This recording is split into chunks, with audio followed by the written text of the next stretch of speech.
When you think about Meghan Markle, that website is a very strange thing, isn't it? Because it puts her down in her extensive biog as a New York Times best-selling author for The Bench. Now, I'm sure J.K. Rowling is shaking in her stiletto heels at that, you know? I mean, I don't know about you, it's a nice, pleasant children's book, and as I said at the time, I think the illustrations are wonderful, you know, they're very well drawn. But to call yourself an author for a few lines where my heart goes pump, pump, pump, I mean, really? Stretching it a little bit, isn't it? Of course, perhaps she's thinking about the endless blogs she did for her thing on the TIG.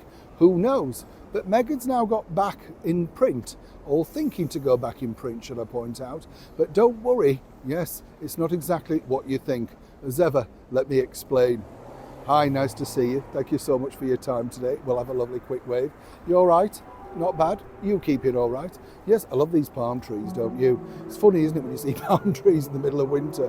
What are they trying to convey? Do you find it funny, by the way, when you go past cafes and stuff and they've got tables and chairs out and it's like -40 and you think, who wants to sit outside? This is not the Mediterranean. It's daft, isn't it? But, you know, apparently we have a cafe society, don't we? Yes, well, let's not go there. By the way, I don't know if you saw this. Apparently, an original script signed and left in a London flat by none other than the wonderful actor Harrison Ford of the original Star Wars way back in 1976, sold for over £10,000. Imagine just finding that in some flat. I know, that's like the lottery, isn't it? Star Wars, you either love it or you hate it. Do you like it? Do you know what I think about Star Wars was this though? My brother was a DJ, still is a DJ, should I point out, a very clever man.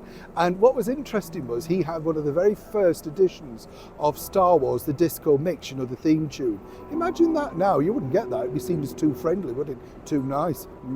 Back as ever to your royal story of the day. Yes, we're talking about The Bench, of course, well we're not, but that was the thing that Meghan apparently cites herself as an author.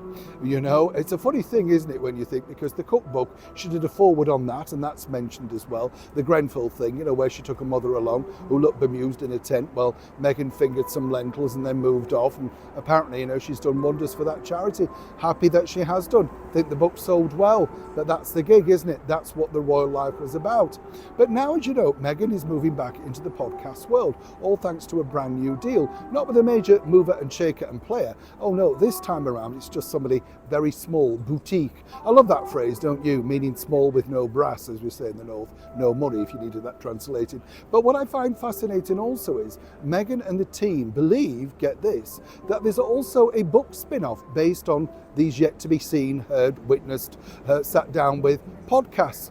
Oh yes. Now this actually is nothing new because many people turn their podcasts into books with extended versions, as it were. Now first, as you know, we can look forward to Meghan's remixed versions of Archetypes coming out on the same platform. Apparently Spotify didn't think there was any more mileage in that and they were happy to offload said episodes. So they're going to test the water with that, with, you know, snippets and remixes and maybe longer versions that we've never heard before. But the idea in the end, another money spinning idea from the former royal known as Meghan Markle cable TV actress, is to use the title once again, this time around to make sure that she can sell the sort of written word of alleged podcasts. Now, will you be buying that, or will that be left on the bench? Neil Sean in the very heart of London.